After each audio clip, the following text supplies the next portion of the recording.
Padá dešť a mračná pár putují k nížinám. Znovu slyšíš chor větru, který zpívá svou píseň v rozvalinách.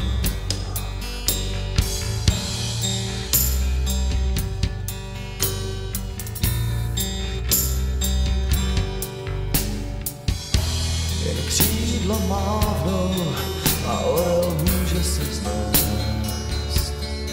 Svobodný na zemi, kde již jen v paměti hrobů zůstala slova, krev a čest. Již tóny slábnou a slova písní jež bude znát. Ohňují jezdec v oblacích se nad hlavami vznáší, hoří plamenem a vzpomíná na starý národ, který všem kulturám vzniknout dá. Válečník severu, který stvořil krásy a země dobýval. Kámen byl zbraní, když z ledových plání se nepochodal. Nordický blizzard, otec civilizace, jež dědictví nám odkázal. Zase padá sníh a dětský smích je slyšet v ulicích. Bez zbraní a stále tak čistí, nezdalý z válek sílící.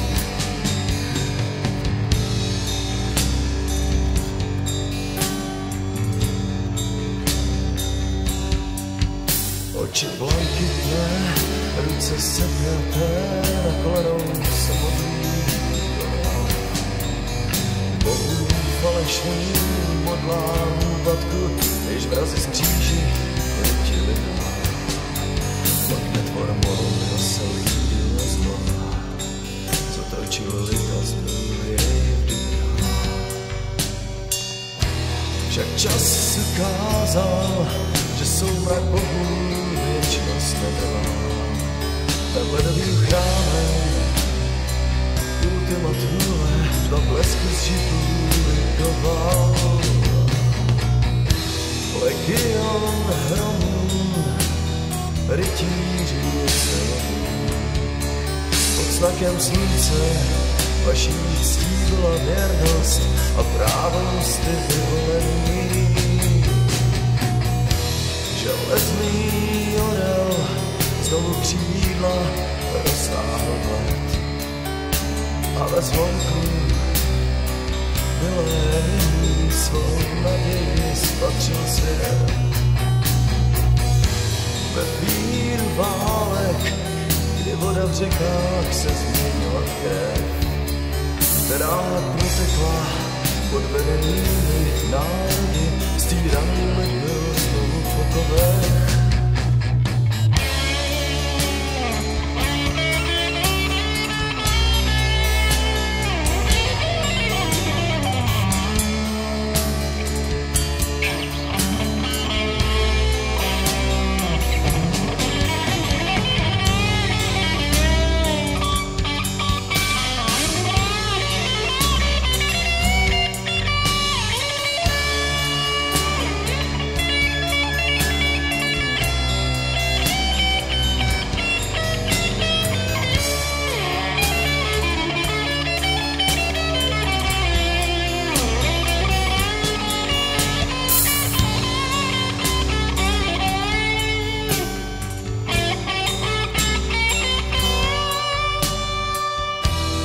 Čas se zrádí a ničí sláva věky netrvá.